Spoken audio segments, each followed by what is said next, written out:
조종이 꿈꾸는 정의롭고 원칙이 살아있는 대한민국. 청취자 여러분과 함께 만들어가겠습니다.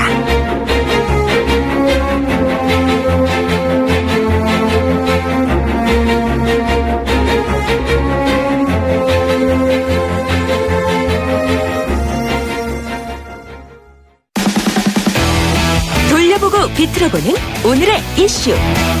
이종훈의 뉴스 측면 승부. 네, 측면 승부사, 시사계의 측면 승부사입니다. 이종훈 박사가 있습니다. 안녕하십니까? 네, 안녕하세요. 오늘 이슈는 뭐로 잡으셨습니까? 문제는 내장이다. 오늘 또 갑자기 내장이 나옵니까? 이 장 건강을 말씀드리려고 하는 게 아니고요. 예. 최근에 그 햄버거 병이 논란이지 않습니까? 햄버거 병요? 예, 예. 잘 모르세요? 전 모릅니다.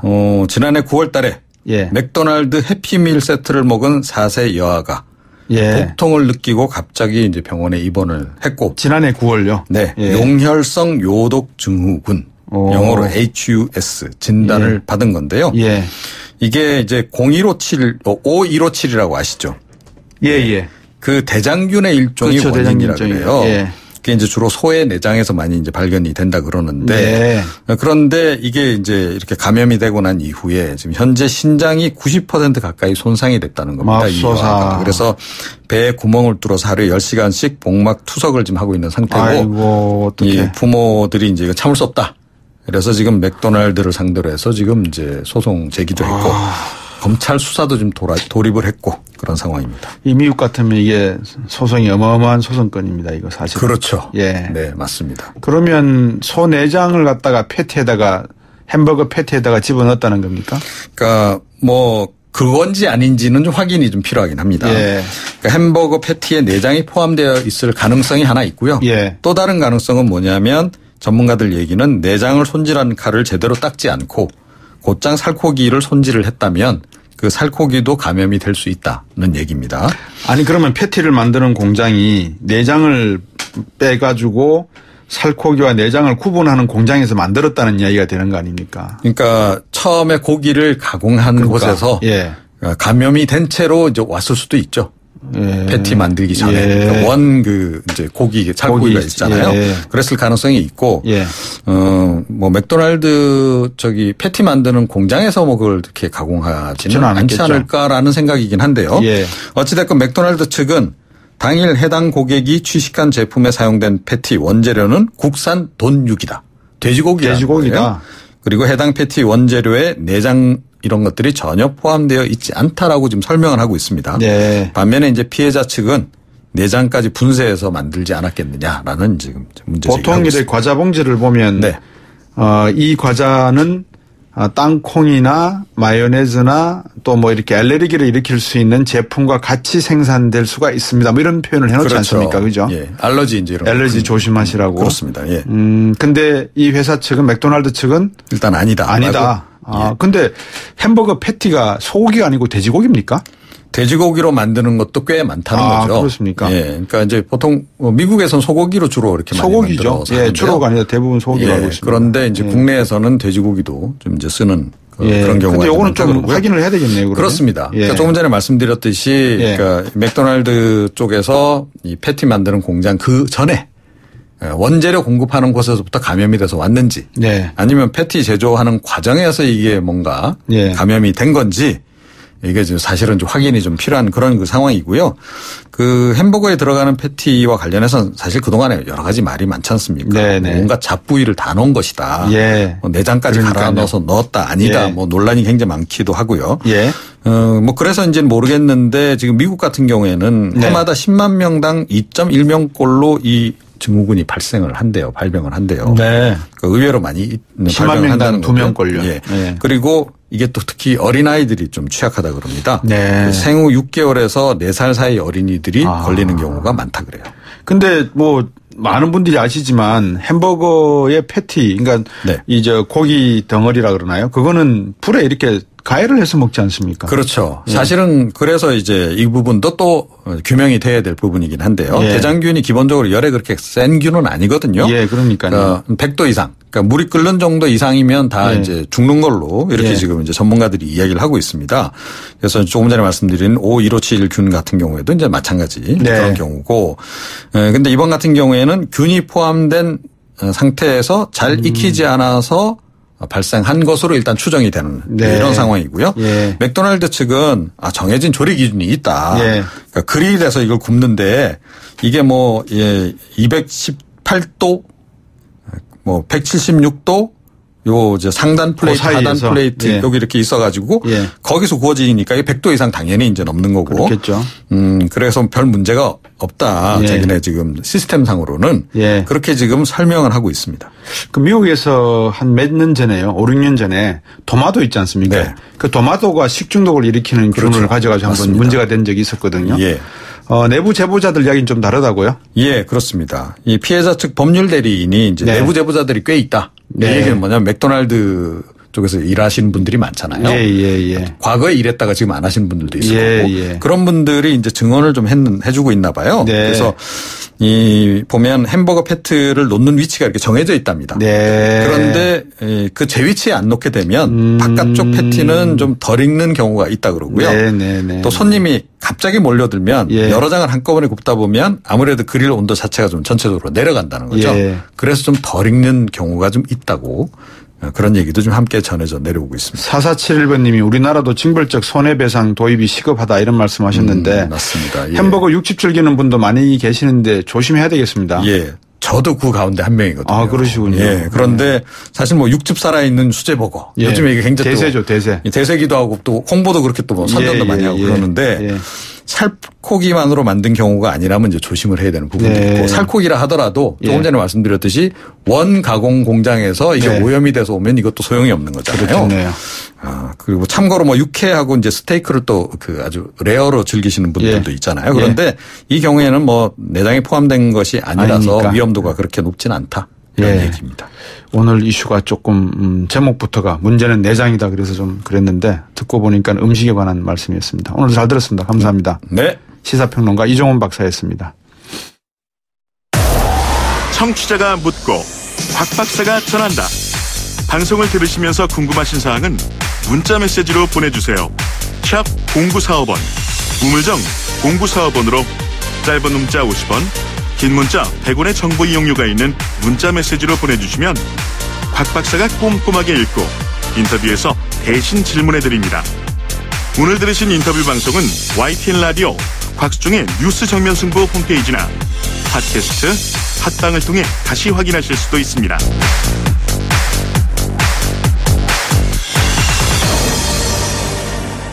더불어민주당 추미애 대표의 머리 자르기 발언. 그래서 추자가 들어간 말은 무조건 반대하고 안 놀겠다. 국민의당의 국회 보이콧 선언 내용 중에 하나입니다. 국민의당 정동영 의원 전화 연결했습니다. 현 전국 상황에 대한 입장 그리고 베를린 구상에 대한 의견도 함께 여쭤보겠습니다. 안녕하십니까? 네, 안녕하세요. 곽 박사님. 예. 우리 정동영 의원께서 베를린 구상부터 여쭤보는 게 사실은 먼저 편하지 않을까요? 예. 어떻게 생각하십니까? 베를린 구상에 대해서. 평양에 대한 분명한 메시지를 밝힌 건데요. 네. 지난 9년 동안 이명박 정부 박근혜 정권에서 추구했던 붕괴 정책, 북을 지속적으로 압박하면 결국 붕괴할 것이라고 하는 실패한 압박 붕괴 정책을 공식적으로 폐기한다 하는 선언의 의미가 있다고 봅니다. 네. 그래서 이제 남북이 평화 공존으로 대전환을 이룩하자는 제안이기 때문에 그것은 이제 북으로서도 그동안 듣고 싶었던 얘기이기도 하죠. 네. 잘 아시겠지만 문재인 대통령도 시운을부터 하자 그러면서 이산가족 상봉 또 평창 동계올림픽 참가 이런 이야기들을 제안하신 걸로 제가 알고 있는데 정동영 의원께서도 제가 누차히 인터뷰에서도 여쭤보고 또 감에도 여쭤봤습니다만 개성공단 협력 문제, 재개 문제 그리고 금강산 관광, 가족 상봉 이거는 정동영 의원께서도 적극적으로 좀 임할 필요가 있다 이렇게 생각하시는 거 아니겠습니까? 예. 근데 이제 그 시기적 특성이 지금은 과거와 같이 인도주의 문제 또 인간 교류 협력 이런 문제를 통해서 본질에 접근하기에는 이제 시기가 너무 급박한 상황이죠. 그러니까 북이 지금 ICBM 대륙간 탄도미사일을 성공했다고 선언했고, 물론 러시아는 이 중거리 탄도미사일이라고 규정을 했습니다만, 네. 어쨌든 이제 이런 북미 또 한미 러중 뭐 아주 한반도를 둘러싼 국제 정세가 긴박하게 돌아가잖아요. 네. 그런 상황에서 일단 정치 군사 문제를 정면으로 제기한 의미가 있다고 봅니다. 예. 그러니까 북한의 체제 안전 보장을 통한 비핵화 그리고 평화 협정으로의 전환 뭐 이런 문제를 본격적으로 제기했다는 점에서 베를린 선언이 베를린 구상이 의미가 크다 이렇게 생각합니다. 네. 어떤 분들은 대통령께서 매번 독일을 방문하실 때마다 통일 구상을 발표하시는 그 상징적 의미는 이해가 되지만 광부들을 만나고 간호사분들을 만나서 옛일을 회상하는 것, 이제 좀 미래적인 지향적인 이야기들을 해야 되는 시점이면 좀 다른 방식으로 택하는 것도 좋지 않는가 이런 이야기도 있으신데요. 그 말씀도 일리는 있습니다만 네. 어쨌든 베를린은 장벽이 허물어진 곳이고 독일 통일을 이룬 네. 곳이고 또 남북의 적대와 증오 관계의 일대 전환을 이룩했던 2000년 6.15 최초의 정상회담에 네. 시동을 건 곳이 이제 2000년 3월 김대중 대통령의 베를린 선언이었단 말이죠. 예. 대규모 경제 지원과 그리고 특수견을 이제 제안했던 건데요. 네. 지난 이제 2000년으로부터 보면 17년이 흘렀는데 네. 당연히 17년이면 남북 관계가 한참 가 있어야 하는데 네. 지금 2000년만도 못 하잖아요. 뒤로 돌아가 버렸어요. 네. 그래서 이번에 2017년 7월에 문재인 대통령의 베를린 동화 구상 제안 예. 이것은 나름대로 의미가 있다고 생각합니다.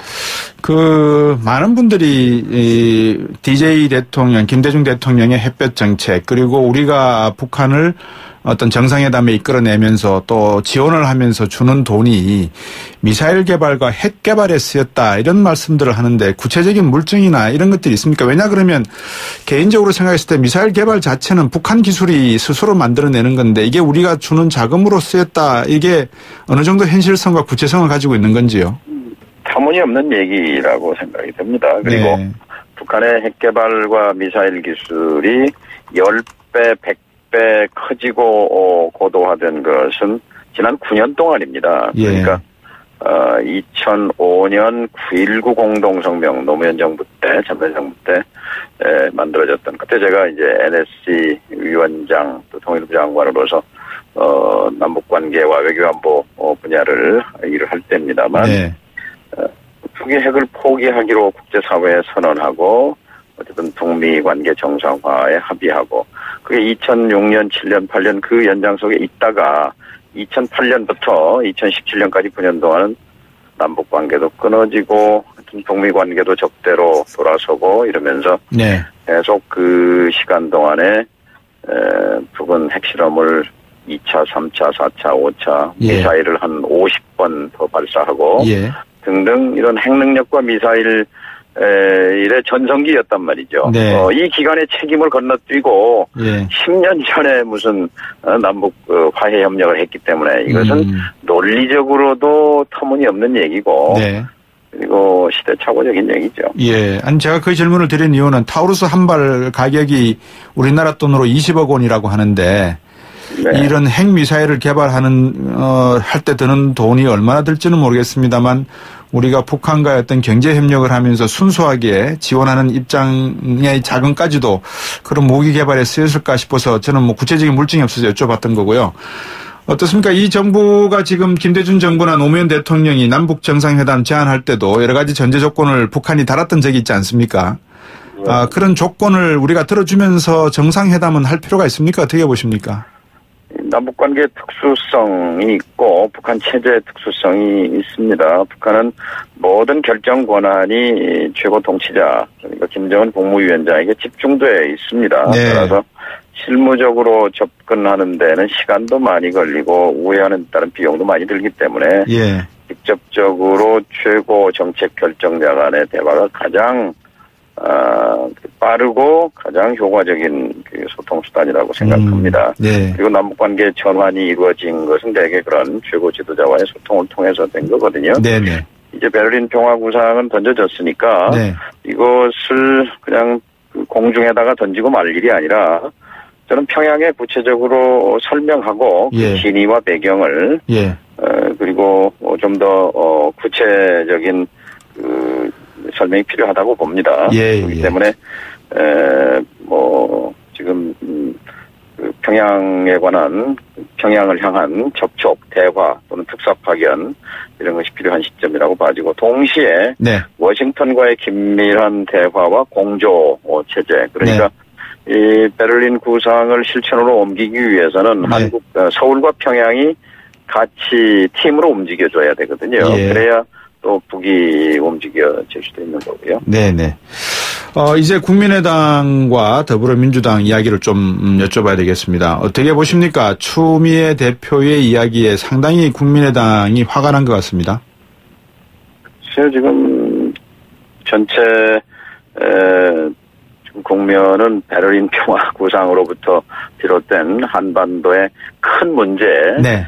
전쟁의 문제, 평화의 문제, 북핵 미사일의 문제, 평화체제 문제 이런 건데, 그렇죠.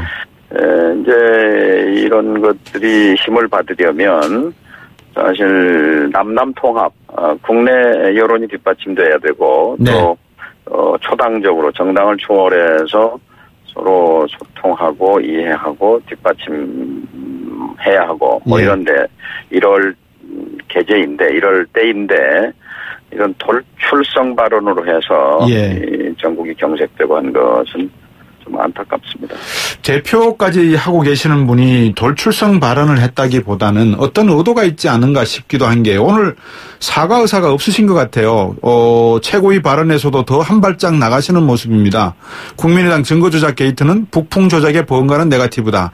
이런 말씀들을 좀 쏟아내고 계시는데 그냥 놔둬라 이러시고 그냥 어떻게 아무 대응 없이 그냥 가실 계획입니까? 의도가 있다면 뭐 더 나쁘겠습니다만 예. 어제 발언의 맥락을 보면 돌출 발언 같아요. 예. 평소에 추미애 대표가 그렇게 계산해서 발언을 물론 하겠지만 때때로 돌출 발언을 하는 경우들이 있었기 때문에 또 이건 그냥 신속하게 사과하고 수습을 했으면 좋았을 텐데 하는 생각입니다. 추미애 대표가 언급한 미필적 고의 이 부분에 대해서 진상위원회 지금 국민의당 진상위원회는 나름대로 좀 어떻게 진상 파악은 하신 것 같습니까? 어떻게 보십니까? 저는 개인적으로 진상위가 이렇게 조속히 단독 범행이다 이런 식으로 발표하는 거에 대해서 반대했습니다. 이건 옳지 않다. 검찰 수사 결과를 보고 검찰 수사에 뭔가 발표에 문제가 있을 때 그걸 파고들어야지. 당에서 자체적으로 단독 범행이다 이렇게 해놓고 검찰이 아니라고 하면 검찰과 계속 싸울 것인가. 그리고 국민이 과연 당의 발표를 그렇게 신뢰하겠는가 하는 데 대해서 부정적인 생각을 가졌습니다만 어쨌든 안 하느니만 못한 그런 발표였다고 저는 생각합니다. 그 안 전 대표에 대한 책임론이 계속 나오는 것 같은데 안 전 대표는 아직까지 아무 말씀 안 하시는 것 같습니다. 여러 가지 판단과 고민이 있겠지요. 그리고 이제 검찰 수사가 발표되면 입장을 내겠다는 것 같은데 저는 이런 일일수록 신속하게 좀 입장 표명도 하고 이렇게 했어야 하는 것 아닌가 아쉽게 생각합니다. 어떻습니까? 전당대회 8월달 그대로 진행하시고 또 대표로 한번 나오실 겁니까? 네, 지금 당은 사느냐 죽느냐 기로에 서 있습니다. 그래서 결국 당을 살리는 것이 국민의당이 사는 것이 국민에게 이익이 된다고 생각하고 이것이 정치 발전이라고 생각하기 때문에 어쨌든 한번 몸을 던져서 당을 살려볼 생각입니다. 40석이라고 하는 게 가벼운 의석수가 아닌 것 같습니다. 최근 우리 정치 상황을 놓고 봤을 때 큰 정치를 해주시기 바라면서 오늘 말씀 감사합니다. 고맙습니다. 국민의당 정동영 의원이었습니다. 7시 뉴스 듣고 3부로 돌아오겠습니다.